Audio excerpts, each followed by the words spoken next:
Talk Sports here on the AM show. My name is Benedict Toast. Thanks so much for joining me on the program this morning. We'll go straight into our stories this morning. The Black Queens are through to the next stage of the Olympic Games qualifiers after beating their counterpart from Gabon 2-0 at the Accra Sports Stadium yesterday. Well, what it means is that they qualify 5-0 on aggregate. My colleague Moses Yeboah has more in the following report.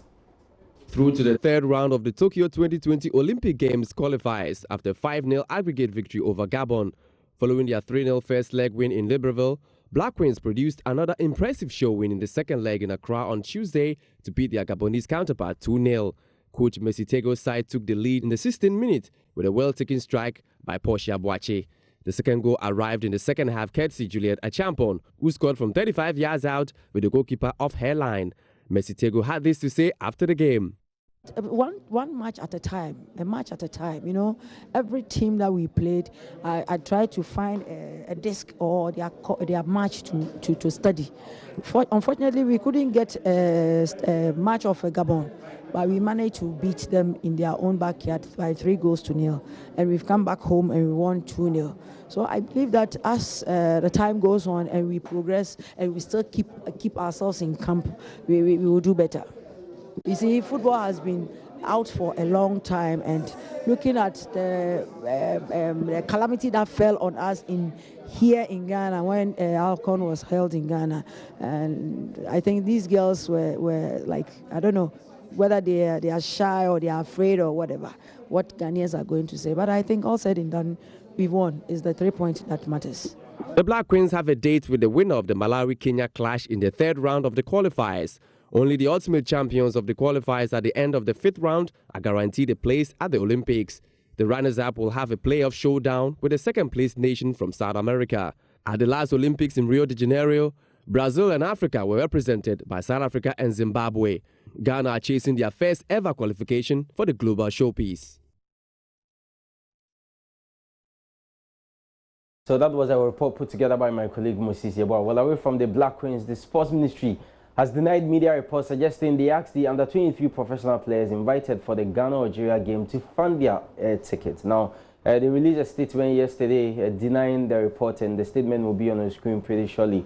And of course, it's a detailed statement where they talked about everything that there is to know when it comes to this very issue of the players, you know, getting their own tickets. And they talked about how it is not true that they asked any player to buy. So there you go, the statement on your screen. So the most important part of the statement actually reads, the ministry would like to state a categorical that it is not true that if it has directed or asked the foreign-based players of our under-23 team Black Meteors to purchase their own ticket for Algeria clash. The foreign-based players invited for the match are currently in camp with their local colleagues and are poised for an emphatic victory over the Algerian counterparts to qualify for the Tokyo Olympic Games, which has eluded the nation for some time now. The ministry would like to assure all that it would continue to facilitate the participation of all national teams in their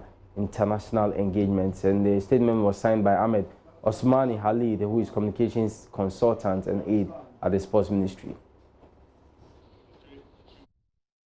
All right, so away from the locals, in the European window shut on Monday night, and we check out the 5 major deals involving Ghanaian players.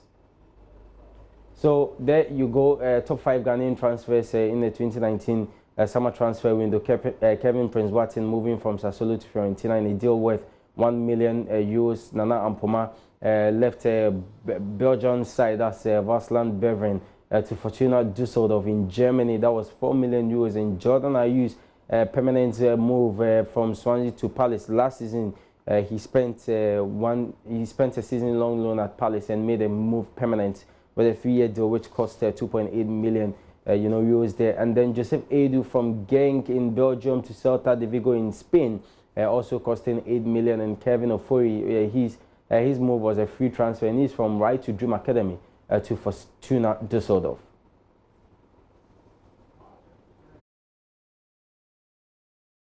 All right, we still stay with transfers, and Christian Eriksen wishes he could decide just like football manager what happens with his future, as he hinted at being frustrated are not being able to leave Tottenham. Now, the summer transfer window, as we know, have now closed across Europe. So the Denmark international will not be making a move anytime soon. He had expressed a desire to take on a new challenge after 6 years in English football, with Real Madrid reported to be among his many suitors. All right, away from the transfers, qualifiers for Euro 2020 resume on Thursday, and of course, pressure is mounted on the big teams to secure qualification. Spain, Portugal have been preparing in earnest ahead of their respective games. Now to the US Open, and there's been a massive unexpected development at the championship. Now the big three in the men's singles draw is down to 1, and Aileen No 3. Roger Federer was stunned by Dimitrov, with the unseeded Bulgarian advancing to the semi-finals 3-6-6, 4-3, 6-6, 4-6-2, and it's first time that Dimitrov has beaten Federer in 8 tries.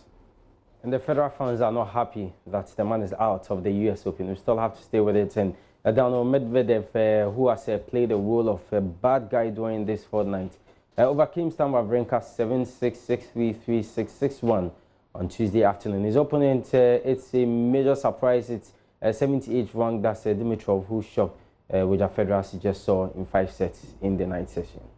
All right, let's check what's been happening in the women's division. And British #1 Johanna Konta missed out on the semi-finals after she was worn down by Ukrainian fifth seed, that's Elena Svitolina. Konta was unable to impose herself in a 6-4, 6-4 defeat at the Arthur Ashe Stadium. And of course, she was aiming to complete a set of major semi-final appearances, was forced into errors by the 24-year-old. All right, that's how we end Sports here on AM Show. I'm Benedict Osi. Thanks so much for your company. Join us at 2 on Sports Today. There will be more in terms of highlights and other stories. Enjoy the rest of the program after this short break, and have a wonderful day.